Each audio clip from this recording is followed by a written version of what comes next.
सदैव दिन बना रहे ऐसा असंभव, और सदैव रात बनी रहे ऐसा भी असंभव। तो हार, इसीलिए भगवान ने अर्जुन जी से कहा तुम युद्ध करो, सुख दुखे समय कृत्वा लाभा लाभो जया जय।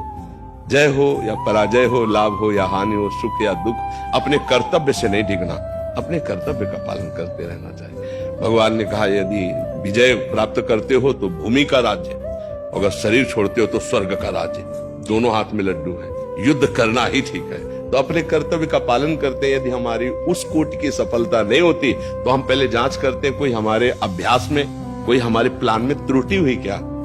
अगर नहीं तो फिर हमारा प्रयास असफल हुआ, कोई पूर्व का पाप ऐसा है जो हमको नीचा दिखाने के लिए असफलता दे दी है, लेकिन वो खत्म होगा ना। अब हम खुद प्रयास करते हैं, हमें हारना नहीं है। देखो गलतियां तो हमसे होती रहती हैं, पूर्व जन्म में हुई हैं जो एकत्रित है, और इस जन्म में भी हमसे ऐसे पाप हुए जिनका हमने कोई प्रायश्चित नहीं किया, जिनको कोई नहीं जानता है, लेकिन वो कर्म नष्ट तो नहीं हो गया ना।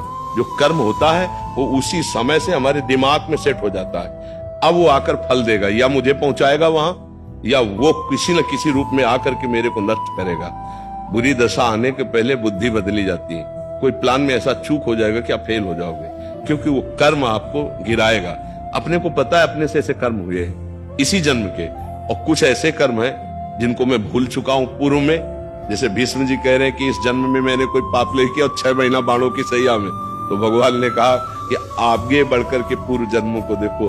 अब जैसे अपने लोग इस जन्म में आए तो याद नहीं है, बोले कौन सा पूर्व जन्म, कब? देखो माँ के गर्भ में 9 महीने रहा गया, क्या याद है? देखो हम सबको पीछे की तो जाले दो, इसी जन्म में माँ के गर्भ में मैं रहा हूं, 9 महीने रहा हूं। और गर्भ कौन सी व्यवस्था है वहां, मलमूत्र का इधर मलाशय मूत्राशय उसके बीच में रहा हूं। तो याद नहीं एक सेकंड के कष्ट की, विचार करके देख। तो पूर्व की याद कैसे रहेगी जब अभी इसी जन्म के माँ की याद नहीं? तो झूठा तो नहीं कह सकता कि पूर्व का सब झूठा है, नहीं तो माँ के गर्भ में की याद नहीं है तो इसका मतलब माँ के गर्भ में हम नहीं रहे क्या? रहे, लेकिन मुझे याद नहीं है। ऐसे पूर्व जन्म में होगा, क्योंकि मैं अविनाशी हूं, ये शरीर विनाशी है। तो पूर्व में भी कोई पाप हुए होंगे तो भोगना तो हम ही को पड़ेगा ना। शरीर कुछ भी बदल ले, भोगना तो, कपड़े कुछ भी आप बदल लो, अगर अपराध किए हो तो आपको दंड भोगना पड़ेगा। तो अब वो वेश तो वो है, ऐसे वेश तो पुरुष का आ गया, इस रूप का आ गया, लेकिन इसके अंदर जो बैठा जीवात्मा है वो किसी और शरीर से पाप किए है, तो भोगना तो उसी जीव को पड़ेगा। शरीर भले अलग है लेकिन दंड तो उसी को मिल रहा है ना।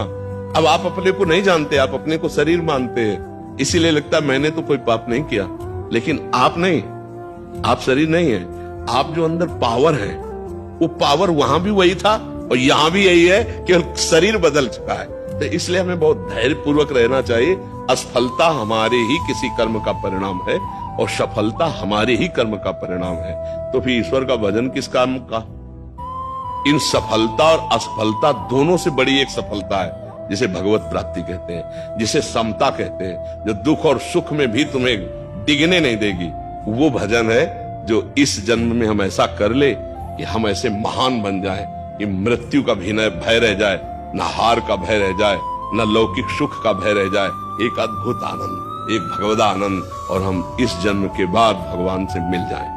अब हमारा जन्म हो तो भगवान के साथ जन्म हो, हमारा जन्म हो तो कर्म बंधन से युक्त नहीं। जैसे जेल में दोनों रहते हैं, जेलर भी और कैदी भी, नहीं तो जेलर और कैदी के रहने में बड़ा बड़ा अंतर है। नहीं, तो हम कैदी बन के संसार में ना आवे, जेलर के रूप में आवे।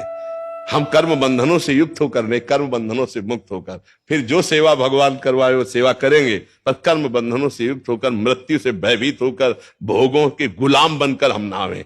अभी हम भोगों के गुलाम, जो भोग चाहता है, काम क्रोध लोभ मोह मद मत्सर, ये हमको रौंदे दे रहे हैं। ऐसा नहीं, तो हम भजन के बल से ऐसे महान बने कि हम अपने मन को अधीन कर ले। भोगों के अधीन रहे, अब भोग हमारे अधीन हो। हम जो चाहे, जैसा चाहे वैसा वर्ताव हमारे अंदर का सिस्टम करे, वो भजन से होता है। इसीलिए राधा राधा रटते रहो और जन्म सफल हो जाए कि हमें अब मृत्यु का भय न रह जाए। तभी तो जन्मदिन, वैसे जन्मदिन का मतलब है 60 वर्ष गए माइनस। ले अब कितने मुझे पता नहीं ला फल का नहीं पता। हाँ, तो इसीलिए मुझे लगता है राधा राधा राधा राधा नाम जपते रहो, और जितना प्रयास जब तक जीवन है अब निराश होकर थोड़ी बैठना है, जब तक जीवन है मैं अपने कर्तव्य का पालन कर। महाराज जी 12 साल पहले पत्नी चली गई कैंसर से और 1 साल पहले बेटी भी चली गई कैंसर जी। सिर्फ ये बेटा ही नहीं संभाला, यही सब। हाँ, भगवान किसी न किसी रूप में सहयोग तो कर ही रहेला। अब आनंदित रहियो, खूब नाम जप करते रहिए।